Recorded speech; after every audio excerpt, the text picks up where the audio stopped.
I've spent years going through ancient texts. I'm talking about sitting with over 190 sacred writings from every corner of human civilization.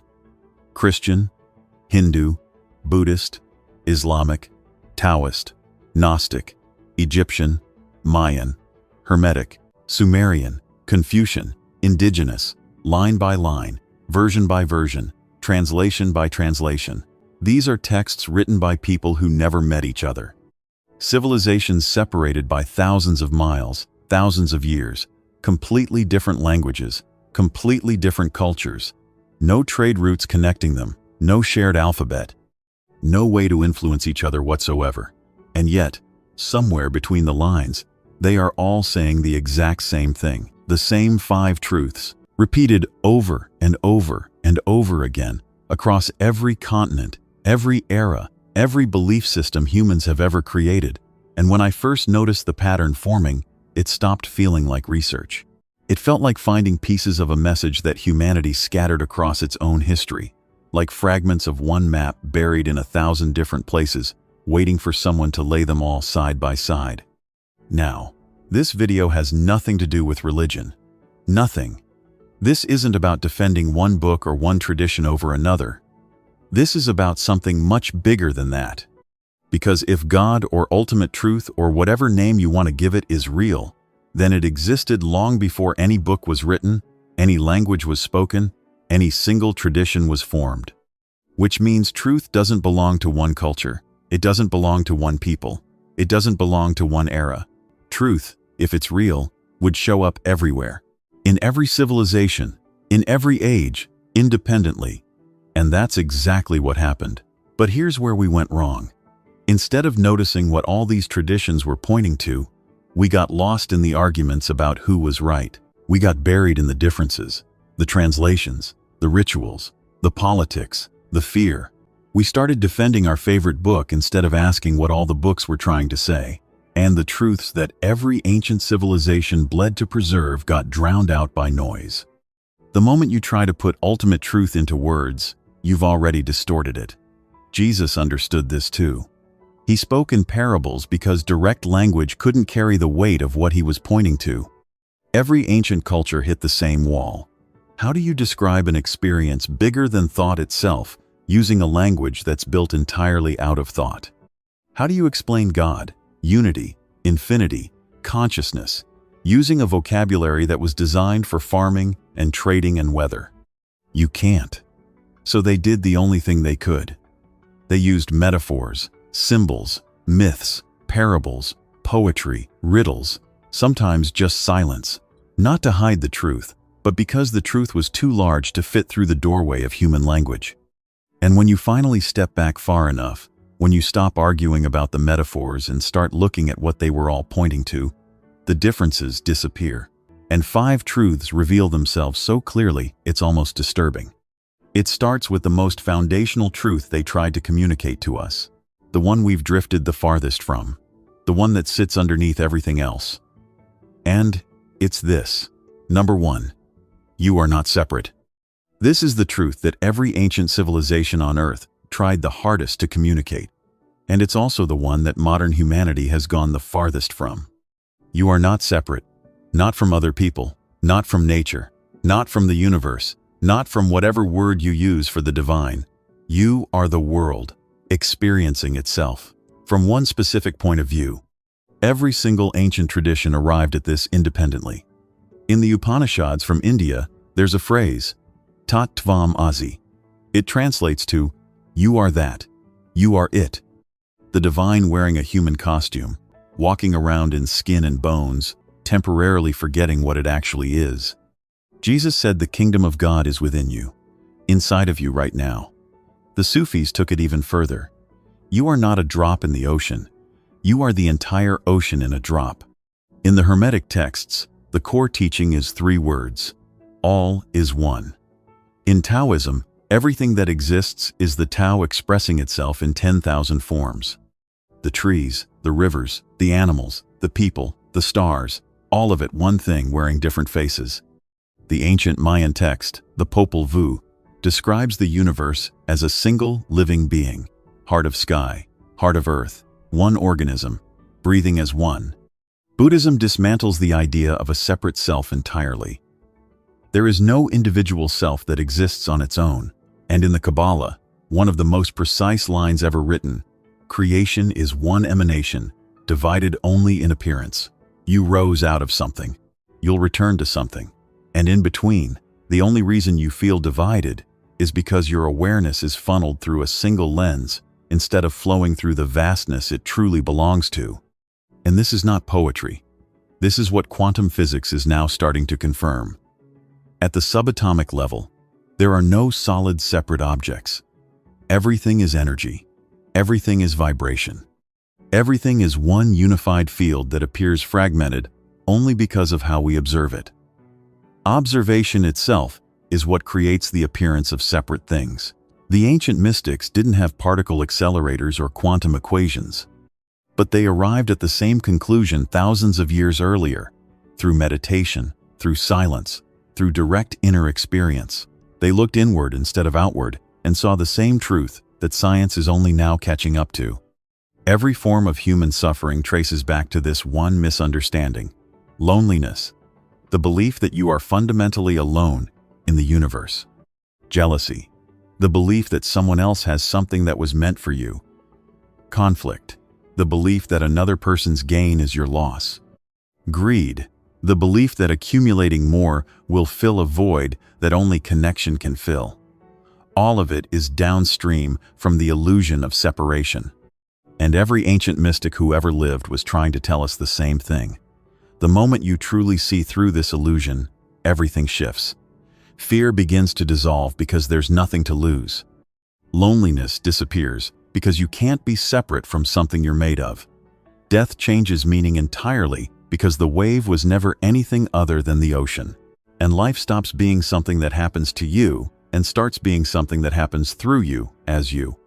This is why truth number one is the foundation. Every other truth the ancients discovered sits on top of this one. Because once you understand that you're not separate, the next question becomes obvious. If separation is the root of all fear, and separation isn't real, then what is fear? Is it real either? Or is it something else entirely? Every ancient text had an answer to that question, and they all said the same thing. Number 2. Fear is the illusion. Love is the reality. Fear is not real. It never was.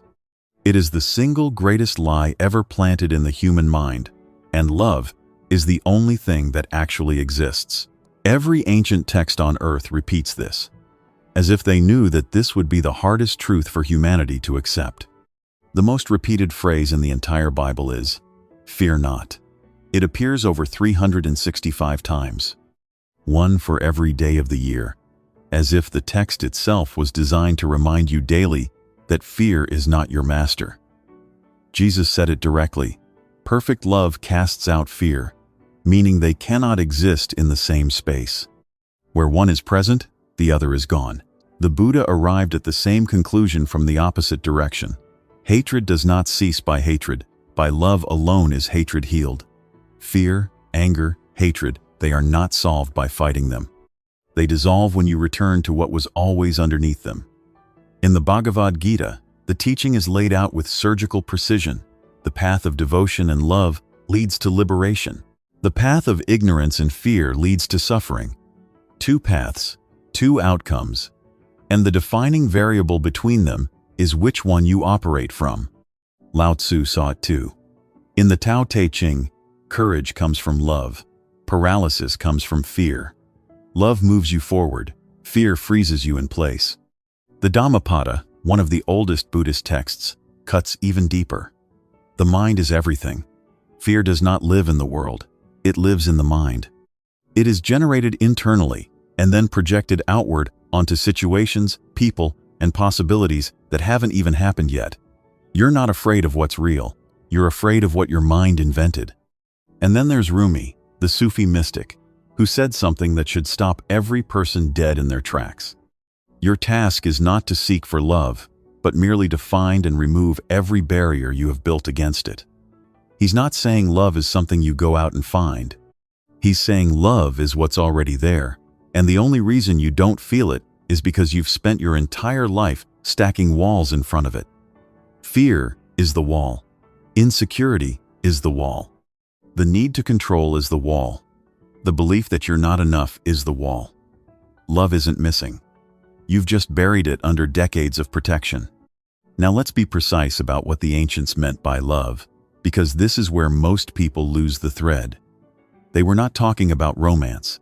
They were not talking about affection, or attraction, or attachment. When every ancient tradition points to love as the fundamental truth of existence, they are talking about oneness. They are talking about the recognition that you and everything around you are made of the same substance, the same source, the same energy. It's your default state, the state you existed in before fear was taught to you. Think about a newborn child. Before the world gets to it, before conditioning, before trauma, before anyone tells it to be afraid, it doesn't worry about the future. It exists in a state of pure openness, pure presence. That's the original operating system. That's what you were before fear was installed on top of it. And this is why fear feels the way it does. It feels terrible not because the world is dangerous, but because fear is biologically incompatible with what you actually are. It's like running the wrong software on a machine that wasn't built for it. Your body tightens, your chest constricts, your thoughts spiral. Your entire system goes into a state of friction because you are operating against your own nature. Fear is friction. Love is flow. And every ancient tradition understood this at a level that modern psychology is only beginning to touch. Now look at your life through this lens. Every mistake you've ever made, trace it back far enough and you'll find fear at the root. Every relationship that fell apart, somewhere inside it, fear was making decisions. Fear of vulnerability, fear of abandonment, fear of being seen for who you really are. Every time you self-sabotaged, fear.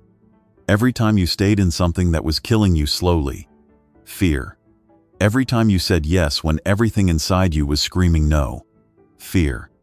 Every time you chased validation, approval, status, control. That was fear wearing a productive mask. And the ancient teachers were trying to show you that the thing controlling your life has no foundation. Fear is a shadow. It looks real. It feels real. It can shape your entire existence. But a shadow has no substance. It's an absence of light pretending to be a presence of something. The moment you bring awareness to it, the moment you turn the light on, it vanishes, because it was never really there. But this raises a question that every ancient text anticipated.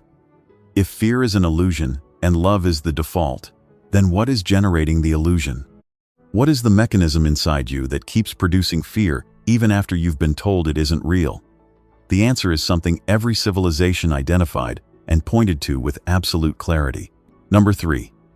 Your mind doesn't record reality, it creates it. This might be the most dangerous truth on the list. Not because it's dark, but because of what it implies about every experience you've ever had. It is not passively recording the world as it is. It is actively constructing the world as you experience it, and what you call reality. The life you see, the problems you face, the version of the world you navigate every single day. It is a creation, your creation, assembled in real time by a mind that was shaped by fear, memory, conditioning, and belief long before you were old enough to question any of it. This is the most ancient spiritual teaching on earth. And it's simultaneously the most cutting-edge discovery in modern science. They're saying the same thing from opposite ends of history. The Dhammapada opens with it. What you think, you become, not what you do. Your thoughts are instructions. They are blueprints. They are the architecture of the reality you walk through every day. The Hermetic texts compress it into 3 words. The all is mind. Everything that exists, physical, emotional, spiritual, is a product of consciousness. Matter arises from mind.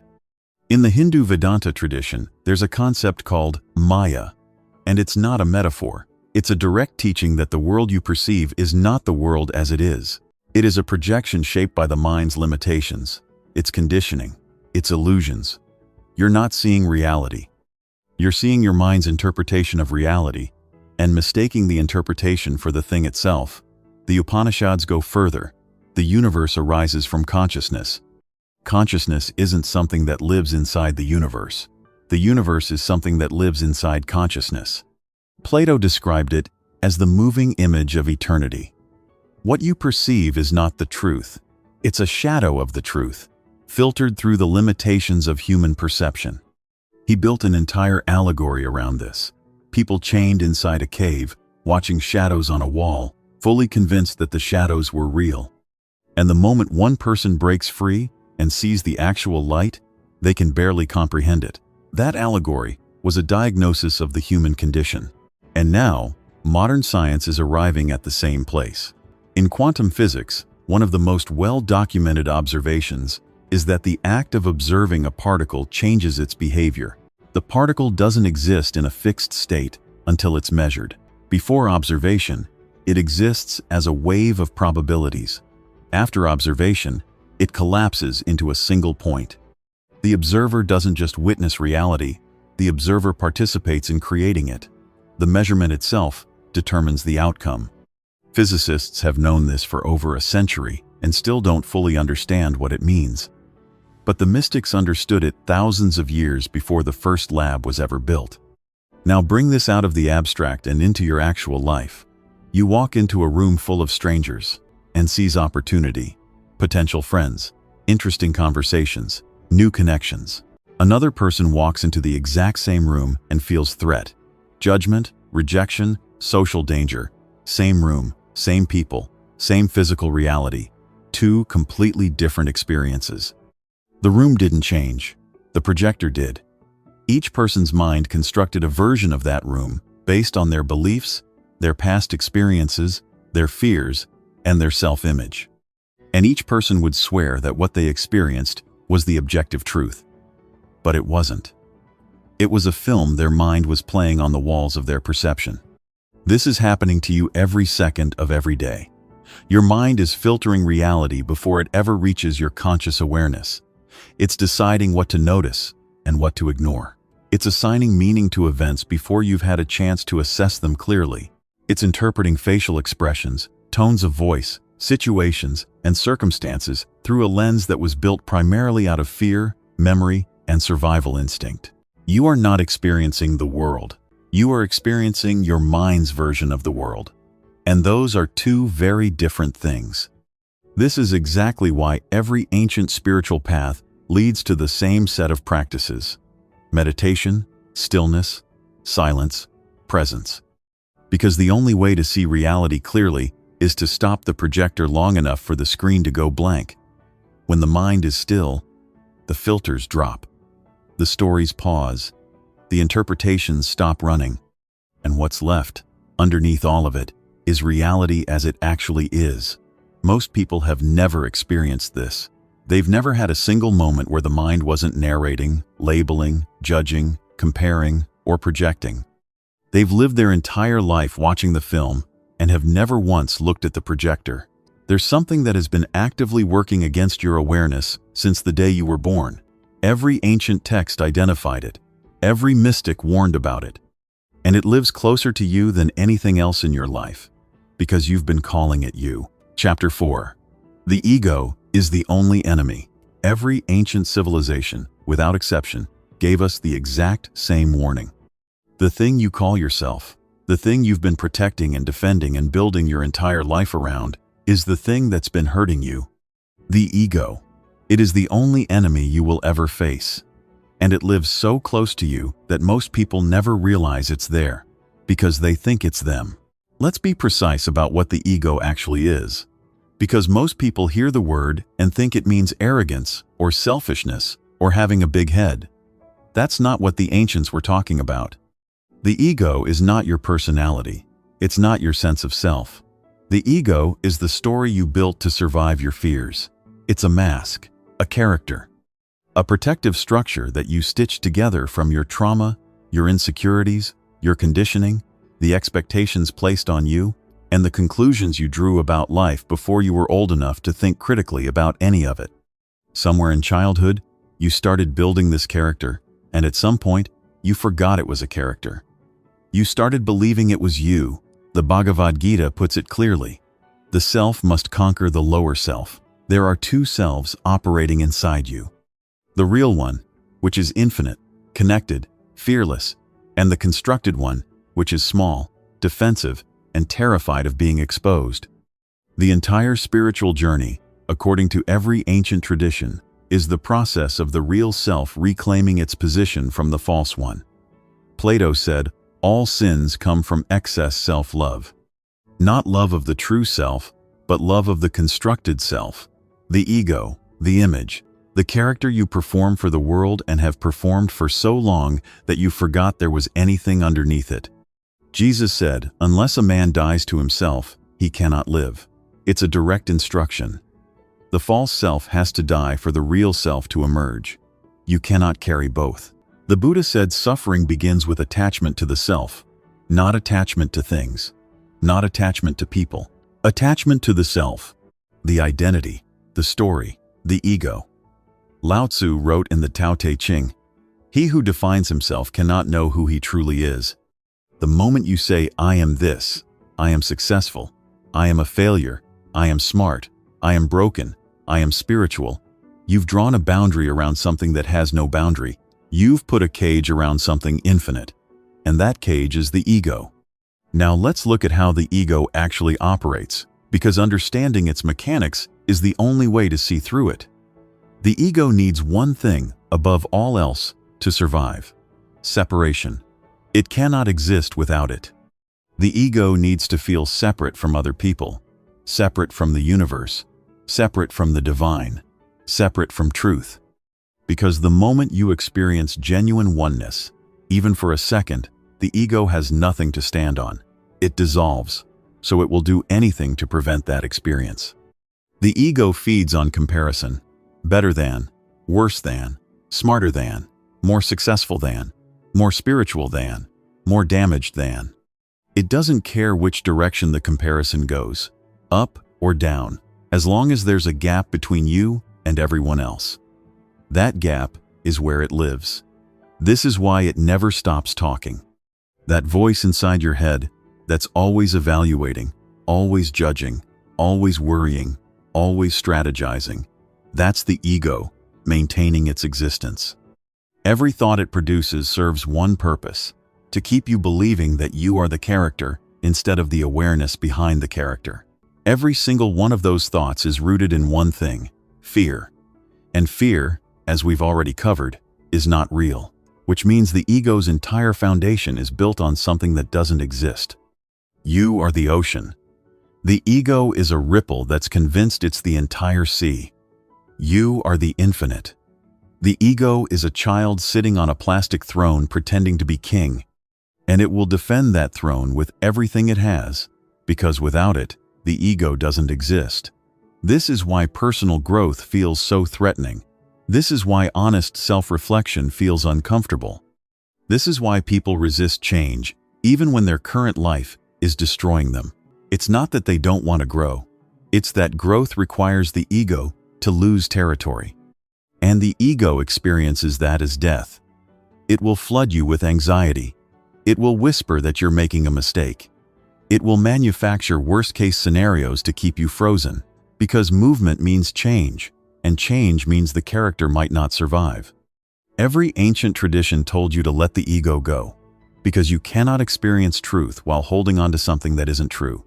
You cannot feel infinite while clinging to a story that makes you small. You cannot experience oneness while defending a self that doesn't exist. You cannot wake up while you're still protecting the dream. The ego doesn't dissolve in one dramatic moment. It loosens over time, layer by layer, story by story. And each time a layer comes off, something deeper becomes visible. And the more of it you see, the more one final truth becomes unavoidable. A truth that every ancient civilization placed at the very top of their understanding. The truth that ties everything together and reveals what this entire existence actually is. Number 5. Everything is connected. Everything that exists, every atom, every thought, every living thing, every force, every event, is part of one single system. The Hermetic tradition captured it in one of the most quoted lines in all of ancient wisdom: as above, so below. What happens on the largest scale mirrors what happens on the smallest. The patterns of galaxies mirror the patterns of atoms. The structure of a cell mirrors the structure of a solar system.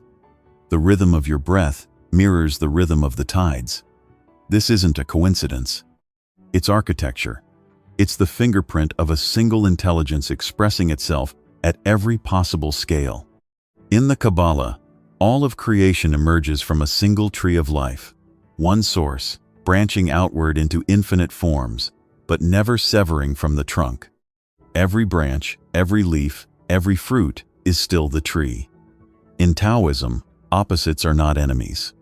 Light and dark, masculine and feminine, creation and destruction. They're not fighting each other. They're complementary forces of the same source. The yin-yang symbol is about unity, two halves of one thing that cannot exist without each other. The ancient Mayan Popol Vuh describes the universe as one living organism, a living, breathing, conscious organism, where every piece is aware of every other piece. Buddhism calls it interbeing, the teaching that nothing exists independently. A flower cannot exist without the rain. The rain cannot exist without the cloud. The cloud cannot exist without the ocean. The ocean cannot exist without the sun. Pull one thread and the entire fabric moves. Nothing in existence is self-contained. In Sufi mysticism, the soul is described as a thread woven into a cosmic fabric, inseparable from the pattern. The ancient Native American traditions carry a phrase, Mitakuye Oyasin, which translates to, all my relatives, or we are all related. And they didn't mean just people. They meant everything. The river is your relative, the mountain is your relative, the hawk and the stone and the wind are your relatives. Because they understood something that modern civilization has almost completely lost, that you do not live on the earth. You are the earth. You are not a visitor to nature. You are nature, looking at itself. And now science confirms what every one of these traditions knew. In quantum physics, there's a phenomenon called entanglement. Two particles that interact become linked, permanently. After that interaction, whatever happens to one instantly affects the other, regardless of distance. They could be on opposite sides of the universe and still respond to each other simultaneously. No signal passes between them. No time elapses. The connection is instantaneous and non-local, meaning it operates outside of space and time as we understand them. Physicists call it the strangest phenomenon in nature. The ancients would have called it obvious. Now take all 5 truths and lay them side by side. You are not separate. Fear is an illusion. Your mind constructs reality. The ego is the only enemy. Everything is connected. Do you see what happens when you hold all of them at once? They're not 5 separate ideas. They're one idea seen from 5 different angles. Separation is the illusion. Fear is what the illusion produces. The mind is the mechanism that maintains the illusion. The ego is the identity built on top of the illusion. And connection is what's actually real underneath all of it. Every ancient civilization that ever existed was trying to tell us the same single truth. You are not a small, isolated, fragile thing struggling to survive in a hostile universe. You are the universe itself, temporarily focused into a human experience, looking out through 2 eyes, trying to remember what it is. And that's what makes this so unsettling. How familiar it feels the moment you hear it. Something in you recognizes this, because it's something you already knew and were taught to forget. Every system you were raised inside, education, media, economy, culture, was built on the assumption that you are separate, that you are lacking, that you are not enough. And the moment you see through that assumption, the entire structure loses its grip on you. Fear loses its authority. The ego loses its leverage. The noise stops being convincing. Every ancient tradition said the same thing would happen when humanity pushed the illusion far enough. When the noise became unbearable. When the distractions stopped working. When the ego became so inflated, it started collapsing under its own weight. People would begin to wake up. Not because someone told them to, but because the pain of staying asleep became greater than the pain of opening their eyes. These teachings were never hidden, just scattered, and humanity kept arguing over fragments instead of seeing the whole. Awakening is not dramatic. It feels like dropping a weight you didn't know you were carrying.